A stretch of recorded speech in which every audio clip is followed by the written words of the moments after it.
dalam kitab Fathul Mu'in, ya, Zainuddin Al-Malibari, dan di dalam kitab Nihayatuz Zain dijelaskan, wa wuriya ay sutira bi khirqati saqtin wa dufina wujuban.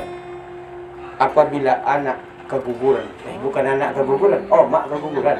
Anak keguguran bahaya. Apabila omak, seorang ibu keguguran, anak yang belum sempurna menjadi seorang anak gugur, lahirnya mungkin kurang bulan dan sebagainya, mungkin omaknya kuat makan tape, atau omaknya kuat berjalan-jalan atau TikTok dan sebagainya, sehingga gugurlah anak atau tak sehat dalam rahimnya.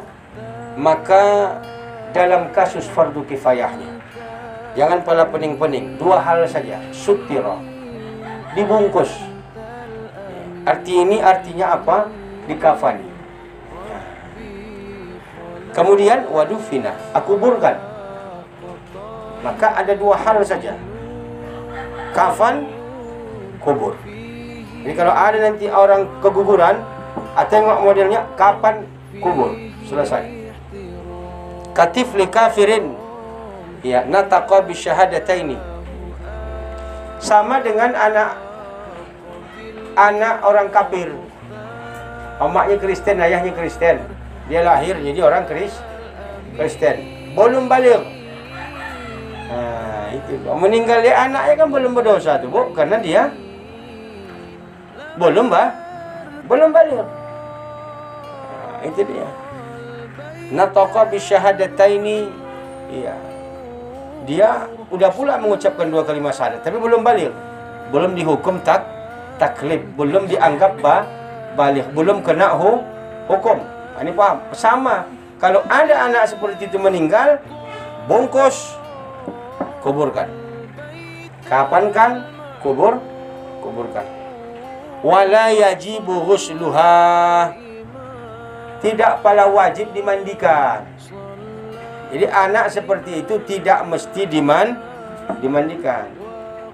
Kalau mau memandikan bagus, tapi tidak wajib. Wa kharaja bisyaqtil mu'allaqah wal mudghah. Lain ceritanya kalau keguguran itu yang keluar itu adalah segumpal darah. Udah aman. Yang keluar itu segumpal darah sama segumpal daging, belum jadi anak. Istilahnya berapa lo umurnya itu ya? 2 bulan, sebulan, 2 bulan ya kan? Belum jadi lagi. Kepala belum nampak, kaki belum nampak, ada segumpal darah aja. Maka kalau begitu saja modelnya, ya, fayudfinani nadaban min ghairi sitrin, maka dikuburkan sajalah, tidak perlu dibungkus, tidak perlu dikafani, kubur aja. Jadi kalau ada orang keguguran yang keluar dia darah saja, ini urusan sama omaknya nih. Kalau ayah-ayah mana pernah keguguran? Pernah ayah-ayah keguguran? Tidak ada. Itulah penderitaan sama omak. Iya. Itu pun laki kadang-kadang tak berotak, ya kan? Atau dibalikkan omas, iya kan? Tak dapat yang asli, mentasi itu dibalikkan.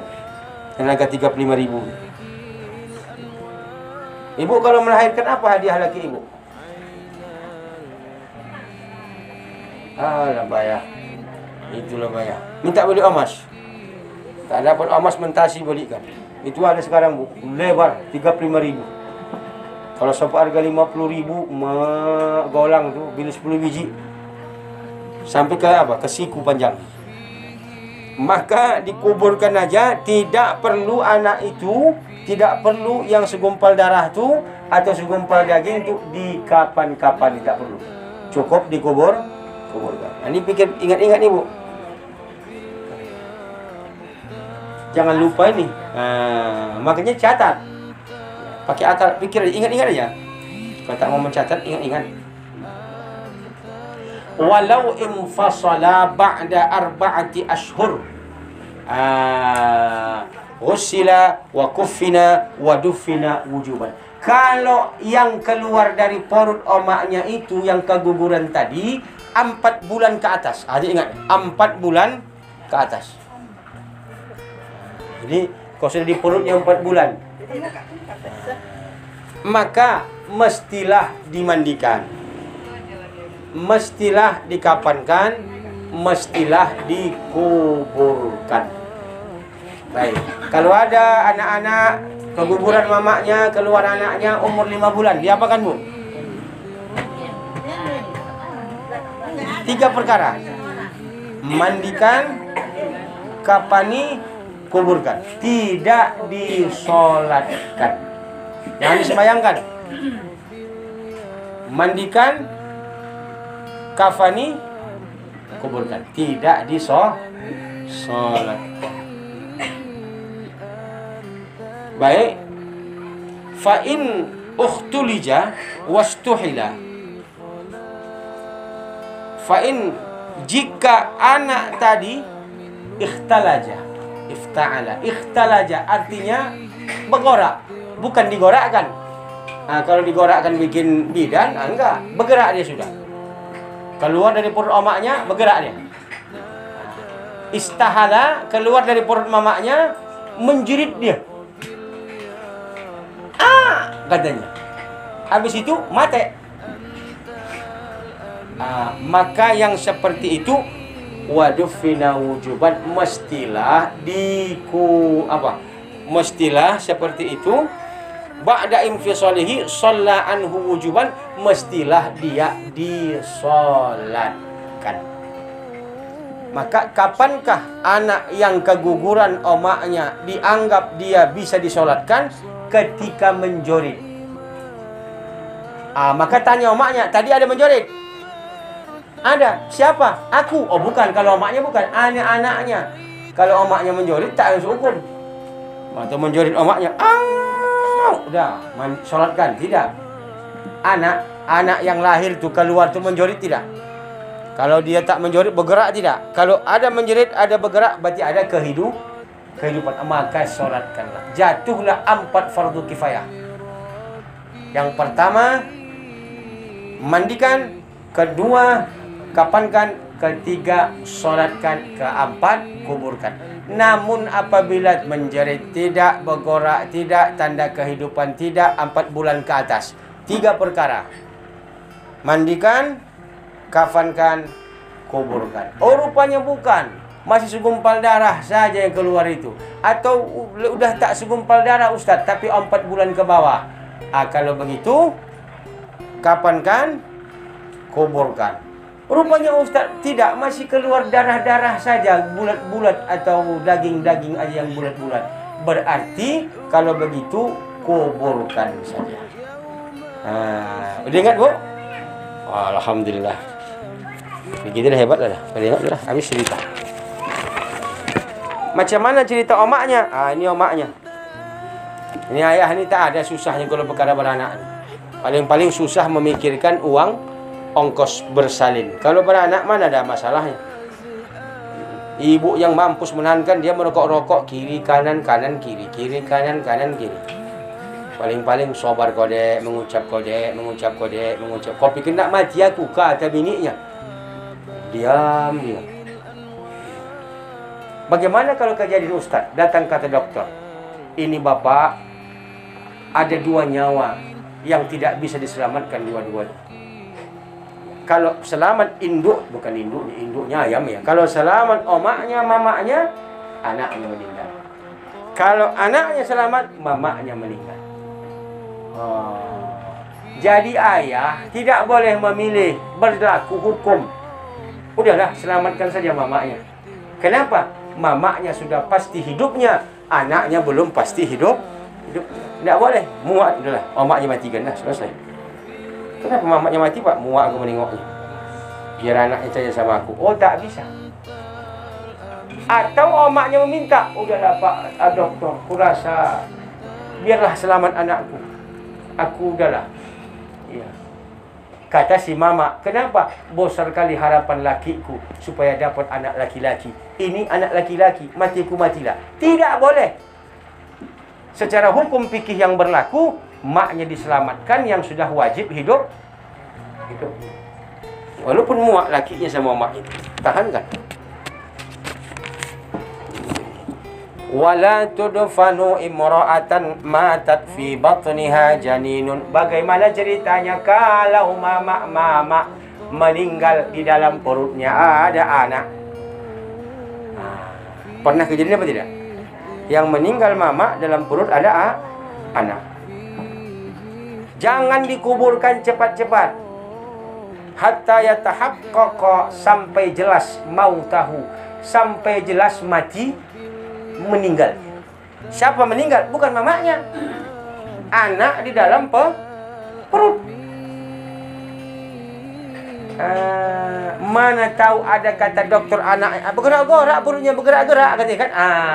Maka kalau begitu, kalau dokter ini anaknya hidup ini, fawajaba, wajib hukumnya syaqqa jaufaha, mestilah dibelah perut ibu.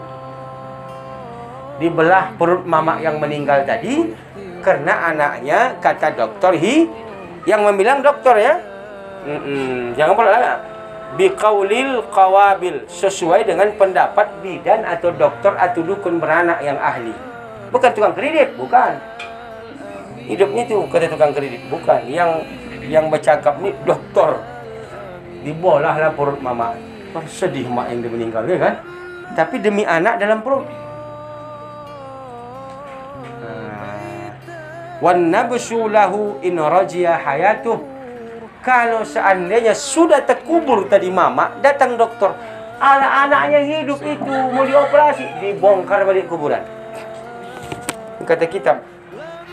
Tapi kata kebiasaan, kalau sudah meninggal omaknya biasanya meninggal anaknya itu. Ya, tapi tidak semua. Ya. Baik Ustadz, berapa lama masa bunting? Bahasa Inggrisnya masa hamil mamanya itu baru berlaku hukum itu libulughihi sittata ashhur fa aktsar. Apabila anak di perut mamanya itu 6 bulan lebih. Kalau ada anak dalam perut mamanya itu 6 bulan lebih, maka berlakulah hukum ini. Kalau kata dokter memang hidup anaknya, bongkar, operasi. Mana tahu, baik dioperasi hidup balik mamanya. Berat tanggung jawab mama-mama ini. Tapi ini jihad ini, Bu. Setiap omak yang beranak itu pahalanya jihad fisabilillah. Laki-laki berperang, ibu cukup beranak. Jadi zaman sekarang mana banyak jihad omak-omak atau ayah-ayah? Mama-mama, karena banyak makanya beranak banyak-banyak. Jangan sikit. Ini anak 2 cukup, 3 cukup, bikin 9, 10. Laki pun tak bisa macam-macam. Kalau masih 6 bulan, Nah, ini kaji tadi. Kalau dalam perut tu anak tu 6 bulan, omaknya meninggal, ya kan? Berlakulah hukum ni. Tanya doktor, Pak Doktor, apakah kira-kira anak ni nampak ada kehidupan di dalam perut ini? Nampaknya ada, operasi. Tidak ada nampaknya, enggak ada bergorak-gorak menunjang, tak ada bercakap, tak ada bilang halo, tak ada, kata doktor. Oh, baiklah. Kalau begitu, berlaku yang berikutnya. Fa in lam yurja hayatuhu haramun bisyakki. Andai tidak ada harapan beranak, tidak ada harapan anaknya itu hidup, bukan tak ada harapan beranak, tidak ada harapan anaknya itu hidup, maka jangan dibedah, jangan dioperasi, karena itu menyakiti omaknya. Taulah ayah, mana peduli dia sakit tak sakit. Tapi macam mana Ustaz? Walakin yuakhira, tapi mestilah diundurkan sikit. Apa? Ad-dafnu, menguburkannya. Hatta yamuta, sampai piling, udah mati betul. Udah meninggal betul anak dalam perut. Berat ada kemungkinan hidup tuh, kata sang ahli. Maka jangan dioperasi, cukup tunggu aja. Maka disinilah jika mama meninggal dalam kondisi bunting, maka lebih baik agak diundurkan masa penguburannya hingga jelas kematian anak. Ini hukum. Jadi kira-kira mana enak jadi mama atau anak-anak atau ayah-ayah? menurut ibu?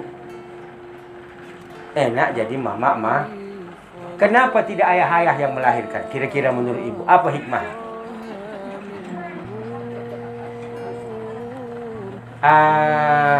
Coba dengarkan.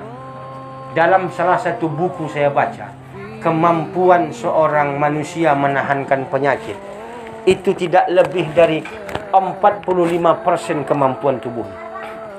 Asal lebih dari itu, maka pingsan kalau tak mati. Tapi waktu mama ini melahirkan anaknya, itu lebih dari 70% kekuatan tubuhnya ditarik bikin anaknya. Makanya kan makan penyedap, jangan makan Indomie, jangan makan micin.